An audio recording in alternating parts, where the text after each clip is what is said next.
Hello everybody and welcome to the channel Bob's Sales this time's next year. So I've been seeing a thing going about on Twitter about real collecting and how VeVe is the new collecting, the new way of collecting, should we say. Now as you know, as you can see, I collect a lot of shit and I collect a lot of VeVe stuff. So I collect both, but I tend to disagree with the statement being said there, that a lot of people are just collecting like that these days, because that's not very true at all. There's more people collecting like me than there is more people collecting on VeVe. So with all that being said, I wanted to explain a couple of reasonings why I believe real collecting will always stay. And I will get that hair off my mic there because it looks horrible. I'll just move it out of the way there. So yeah, so I just wanted to go over a couple of things of why real collecting will always outweigh VeVe collecting. I collect a lot of stuff and I am going to cover my hands here because I do bite my nails, so I don't really want to show you them. So we'll start with, I'll tell you what we'll start with, my collectibles. So my collectibles, as you know, my favourite positive person. As you can see there, this is my collectibles signed comic. Now I've actually got this on recording on Rob Stuff's channel saying that this is the first FA signed my collectibles comic he'd ever signed, which I am actually going to get graded at some point. I've actually had it sitting in a photo frame, which I actually took out for this, because I normally have one stuck on there too. And then a lot of these other comics, like you can see in the background, a lot of these are from my collectibles. So that one, The Secret Wars, is my collectibles. That one's my collectibles. I've got one behind me what I haven't even looked at properly yet, which is also my collectibles, which is Hulk. There you go, which is Hulk. So all of these are wins from my collectibles. I mean, I have loads of comics now.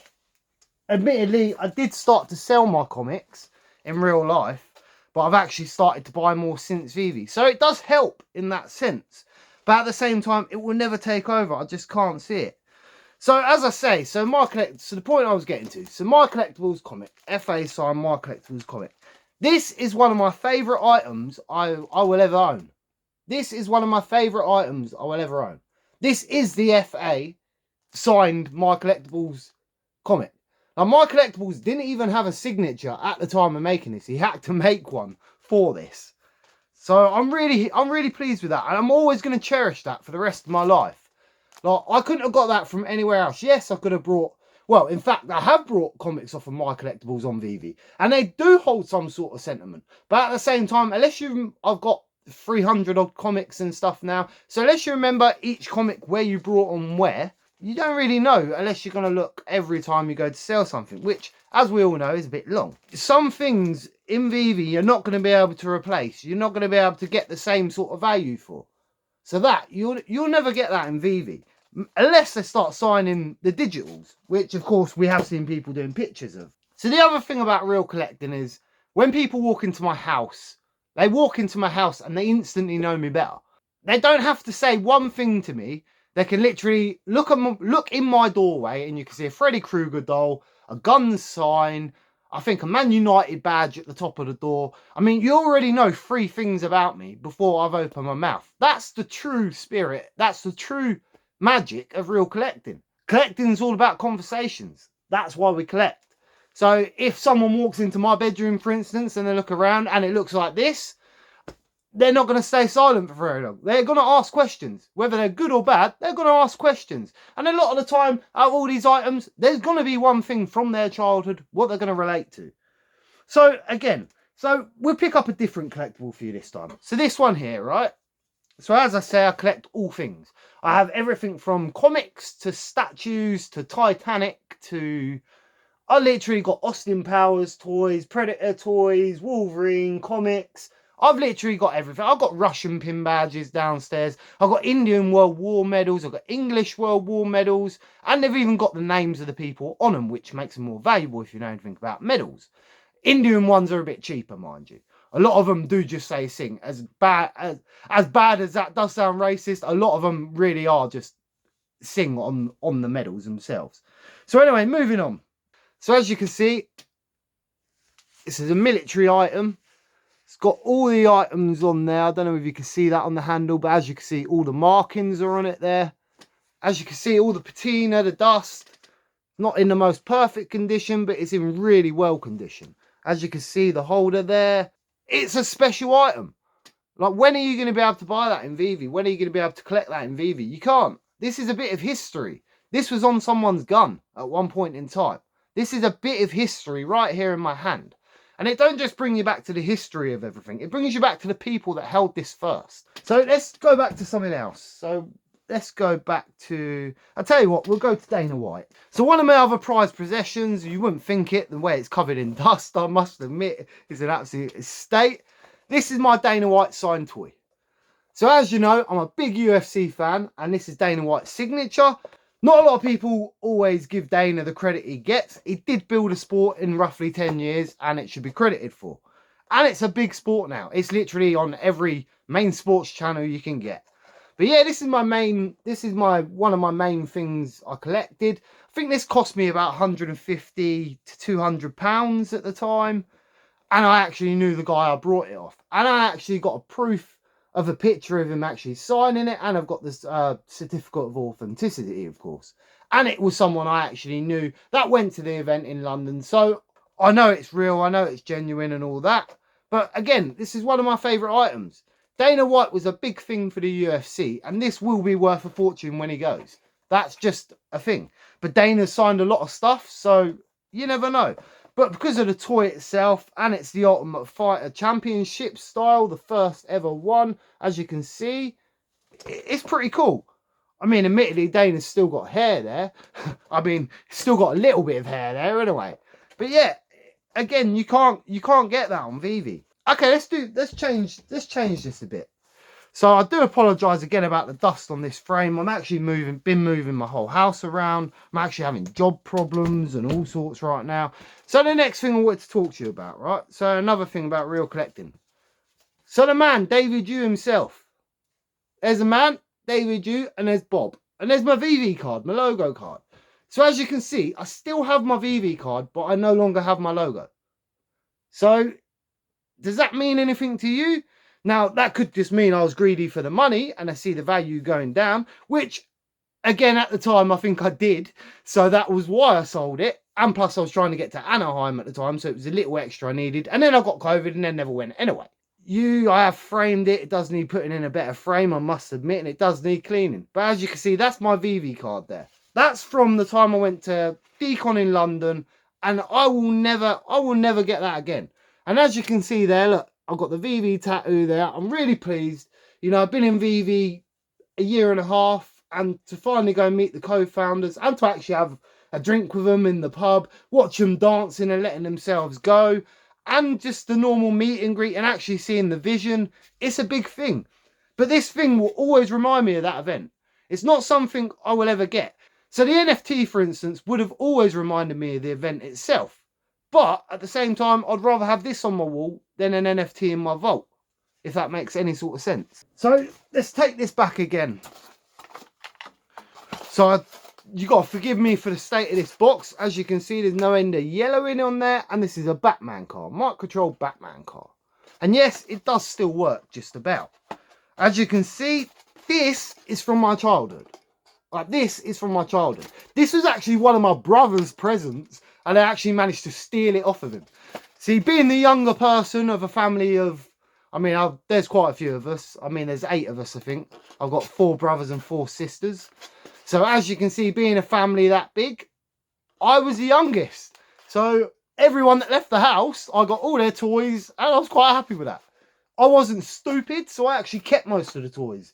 But by the time I got them, they were in conditions like that. Again, this does work, and it is a really cool toy. And it's actually worth about 150 quid now, I think. I did look not that long ago. But you can actually get like a decent mint one in a box for about 150 quid. Which I thought was kind of cheap, I've got to be honest with you. But yeah, even on the control itself. So you have the control, right? So there you can see the control. As you can see, it's covered in dust. Forgive me for that. But as you can see, it literally goes backwards and forwards. Backwards and forwards because of the time. So I'm always going to remember that story of this being my brother's. And if my brother ever dies or anything like that, God forbid he never does. I mean, my brother's, anything ever happened to him, I'm always going to keep this toy in memory of my brother. This toy could be worth $1,000 right now, and I would never sell it for $1,000 because it holds that memory. And I do think memories and stuff like that are part of collecting. I don't think you can get the memories and stuff from VeVe collectibles. I really don't. Only way you can do it is with the IPs. That's the good thing about VeVe. You can get things like Chucky and stuff like that and live some of your childhood. So while we're on the subject of Chucky and he needs dust, oh shit, well there goes Chucky's base. But while we're on the subject of Chucky, poor old Chucky, you need a dust, don't you, mate? It's so pretty. Should we have a My Collectibles moment? Grogu! Grogu! Sorry, Chucky, you need a banging your head. Give him a couple more scars there, he'll be alright. But as you say, with Chucky, for instance, like, I grew up with Chucky. This horror movie scared the shit out of me when I was a kid. Like, I remember my brothers watching this around my mate's house that used to live opposite me, for instance, right? I must have been about 6 years old, maybe not even that old, I wouldn't have said. So I'm not going to tell you how old I am now, but I'm 30-ish, should we say, right? 30 to 35, should we say. But I was very young at that time, and my brothers were very young at that time, and they weren't even sure about watching the movie. They watched the movie. I begged my mum and dad to go watch that movie. I was warned not to watch that movie. And then I watched Chucky get burnt to cinders. And I had nightmares for years. But to me, now look at me. I have a Chucky sitting on my wall. Which, by the way, if you bring any girls home whatsoever, they hate Chucky. That, like, I had one person actually turn Chucky around before. Just so it wasn't facing them. And that made me sound like a right slag there, but that was not supposed to come off that way, so I do apologise about that. But again, like, it brings back memories, it brings back the film. I mean, the VeVe collectible does do that, but I'd much rather sell that collectible than this one. And I still hold all of my Chuckies, by the way. I kept all of my Chuckies because it is Chucky, and, like, who's selling Chucky for 25 bucks, man? Come on. So as you know, I collect swords, collect knives, collect guns. So with this, again, it's a nice combat knife, and it's pretty sharp, and it's perfect for throwing at the same time. You can't get that in VeVe. One more thing, I think I'll show you one more thing. So this, for instance, this is a bit of wood. Right now you're probably looking at me and you're like, right, this guy's just a hoarder at this point, because he's literally got a bit of wood that is roughly shaped as a sword. This is from my nursery child play. So I done a play in nursery, and this is from it. That's how long I've had this sword. And do you know why I hold this sword? This was my granddad. My granddad was a genius. My granddad was absolute genius. So my granddad actually couldn't read all right. At a young age, I mean, they left school really early at their age. I think my granddad actually left school at about 13, if not younger. His mum got unwell, my great-grandma, and was in a wheelchair, and my granddad had to look after her from a child. Well, from a kid. So they didn't really have a lot of childhood back in them days. Like, they grew up fast. Some of them were married by 15 and stuff like that back in them days. But as you can see, I had a school play.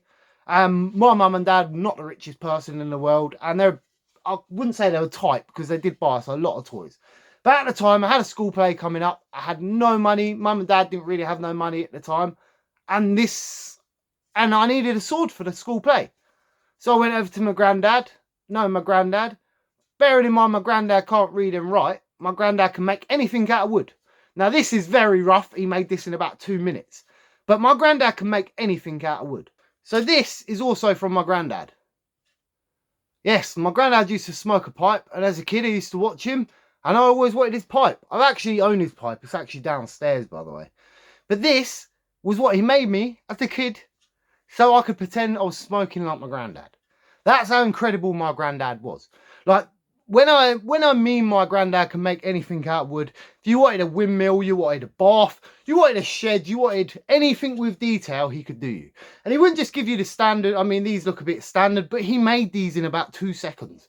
And these were just old bits of wood in his garage. They were spare offcuts. He had all the machinery in there, but yet the guy never read and write. So the point is, I had this sword from all them years ago. I had this pipe from all them years ago. My granddad's dead now. I don't really get on with my nan too much. I think my mum and dad were like the outcasts of the family, should we say. Like the rest of my mum's family are all a bit uptight, if I'm honest with you. And over the years, I've never really seen my uncles, aunties and stuff like that. they're all just toffs. They've always looked down on us their whole life. As kids, we used to be little shits. I'm not going to lie to you. I used to be the worst person in the world. I actually have thug life written on my arm for a reason. I wasn't always the nicest guy. In school, I'd probably say I was a bully. And back now, I can reflect on stuff like that and know to be a better person. But as I say, because of all that, I mean, my brothers were never well behaved neither.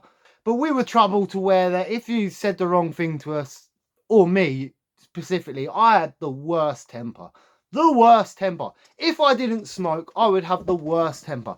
Luckily, I smoked the devil's lettuce, so my temper's kind of calmed down a bit. And I go to MMA, so obviously a lot of stress gets kicked out, which is why I've got a sore leg right now, because I actually got leg checked the other day, and it really hurts. Like, if you get leg checked by someone, that really hurts. I don't know whether you've ever seen a leg kick in MMA, but when you leg check it, you basically put your shin into theirs, and it hurts the both of you, but it's better than just taking one in the thigh or the calf, for instance. But yeah, so the point I was making there before I got completely off track is my granddad would do anything for me, and I'd do anything for my granddad, and this is why I've kept this all these years. My granddad was very special. But let's go to Batman, shall we? So I've got quite a few Batman toys. All right, I don't talk about DC or Palm here, to be honest. It's not really my thing. I believe I made a VeVe channel. It should stay a VeVe channel. Although I do like doing, I am going to start doing more Helix videos because they are good. Now and again, you do see an odd HRO short. And then just some fun shorts. I mean, I made a Pokemon short the other day. And even that video, the Pokedex I was using and the Pokeball I was using were from my childhood. Like, special memories in them items. And it was fun to actually go and pretend to be playing Pokemon again. It really was. And I must have looked like the strangest guy out the window because I'm like, as I say, 30 to 35. And if anyone looked out the window, I was throwing Pokeballs at thin air. But it was for the love of it. But as I say, this one, so I don't really talk about Batman much. This is a Kenner toy, which is... Oh, I haven't showed you the toy yet, have I? So this is Bane. So this is one of my favourite Batmans. Obviously, this is from the cartoon series, and it's 1995. This is from Kenner Toys, one of the best toy makers there ever is. Also made Star Wars toys and a lot of other toys. But yeah, again, I think this toy is worth about 35 quid, 35 pound. It's not the most valuable toy in the world. As you know, with toy items though, with the foxing in the corner and the little cracks around the edges and stuff like that from where it's bending and stuff, that will devalue it quite a bit. All right, this is before my time, and I mean, this is after my time as a kid. But I actually remember having one of these and putting it on a shelf, and I never did find that one, so I'm not sure. It might be in my toy box downstairs, by the way. The difference between VeVe collectibles collecting and real collecting, like physical collecting, yes, they're both collections. Yes, you're all collectors. I can't fault you there. Everyone's a collector there. But these items hold more value. Like, to me, they will always hold more value. More significant value, like sentimental value. Some of these items were picked up in different countries. Some of them were gifts from ex-girlfriends, new girlfriends, etc. Some of them were gifts from my dad. Obviously, you see my sword from my granddad, my pipe from my granddad, my Dana White signed toy, which I brought off a friend, my Batman car from my brother. That's the power of real collecting. And like I say, you can literally walk into my house, not know anything about me, and you'll have something to say with me. With VeVe NFTs at the minute, yes, you can get the photo frames, but how many people have actually got the photo frames? And yes, I would like one of them photo frames. If you do know where I could get a photo frame, that's not going to cost me like £300. But again, until that sort of stage, it won't take over. It just won't. And the fact that these are NFTs we're collecting, that's also a negative. Like, I don't care what anyone says. You say negative, you say NFTs to anyone, they think rug, they think Mayweather, they think YouTube rugs, Logan Paul, stuff like that. One day in your life, you will probably sell. In the time, you hope that you've brought items for the right price and that they appreciate in value. You do hope that. As a real collector, that's always the goal. Yes, you like to enjoy the items over the years. I can't save money. This is my way of saving money. I literally am collecting till maybe I'm 60, 70 and I've had enough. and then I sell it all in one hit, and then that's my money back. Hopefully by that time it's appreciated. So anyway, that's my thoughts on real collecting. I see a couple of posts today and I don't agree with that. Yes, there are some people that now only buy VeVe collectibles because of the storage and stuff like that. I do buy a lot less physicals these days, but as you see by my feeds, I do still buy physicals and I still buy VeVe NFTs, and I love my VeVe NFTs. But VeVe NFTs will never hold the sentimental value that this does. So I'm sorry if I went on a bit of a ramble there.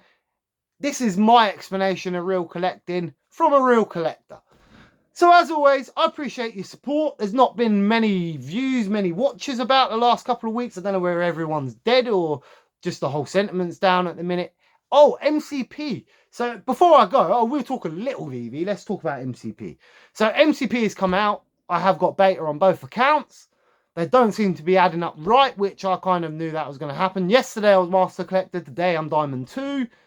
I haven't checked the other account, so I ain't got a clue what that is, but I don't expect it to be much because that was always like a fake half-done account, if that makes sense.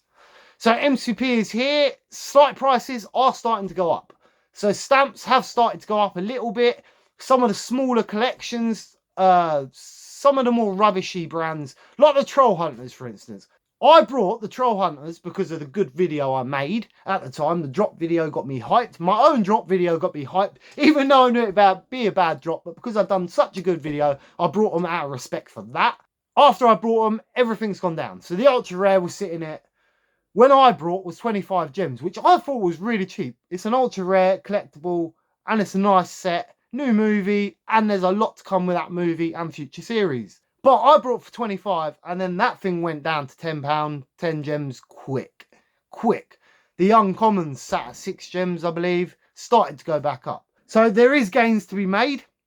I actually brought 2 chimichanga trucks as well for MCP points. Okay, they're half every time you buy 2, but 100 points for a set.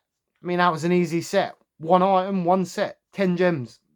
So would it be worth just stacking a bunch of them? So I don't know. So MCP's definitely started to take place. All right, things are not big gains yet, but it's the start of things, and hopefully it's the start of things to come. Hopefully there's new announcements around the corner. It is VeVeverse Day yesterday, or today. I think it was yesterday, actually. So happy VeVeverse Day everywhere, Superstar Money said. We have no VeVeverse, but happy VeVeverse Day anyway. I love you all. I've been your host, Bob Sales. I do need to go and get a drink now because my words are starting to slip. So, not as in alcoholic drink, like, because my words are starting to slur. I need to go and get a drink of water right now. And I didn't bring one because I weren't that prepared. So anyway, I've been your host, Bob Sales. This time next year, we will be millionaires. A peace.